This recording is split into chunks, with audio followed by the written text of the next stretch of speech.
নমস্কার বন্ধুরা, কেমন আছেন? চলুন আজকে বানিয়ে নিচ্ছি কাঁচা গোল্লা। প্রথমে আমি 2 লিটার দুধ ভালোভাবে ফুটিয়ে নেব।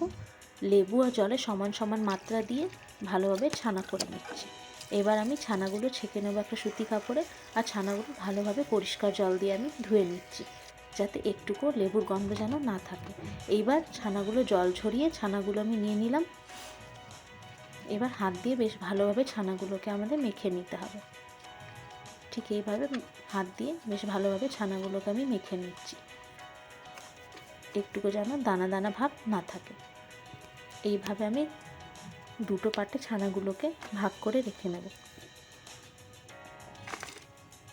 কিছুটা ছানা আমি আলাদা করে রেখে নিচ্ছি, আর এই কিছুটা ছানা আমি নলেন গুঁড়ো দিয়ে ভালোভাবে মেখে নেব।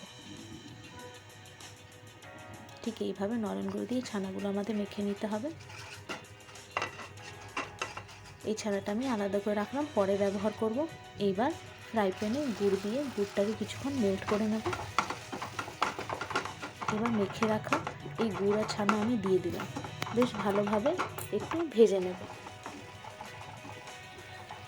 ঘি ছাড়া অবধি এই ছানা আমাদের ভেজে নিতে হবে।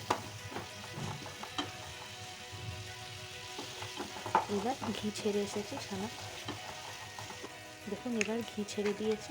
এবার আমি এই ছানাতে 1 প্যাকেট মিল্ক পাউডার দিয়ে দেব।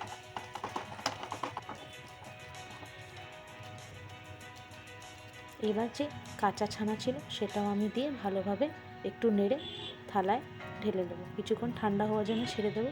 এইবার হাত দিয়ে গোল গোল করে নেব, কাঁচা গোল্লা সাইজের মতন গোল গোল করে নেব।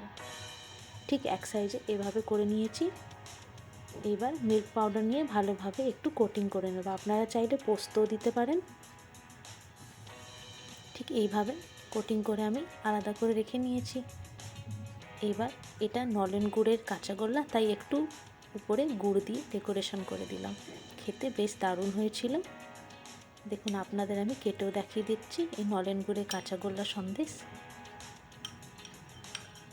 দেখুন ভিতর থেকে কি সুন্দর হয়েছে, তাই না? আর খেতেও খুবই ভালো হয়েছিল। তো আপনারাও এইভাবে বানিয়ে খান এই কাঁচা গোল্লা সন্দেশ, আর নিশ্চয়ই আমাকে কমেন্টস করে জানাবেন কেমন লাগলো। Thank you.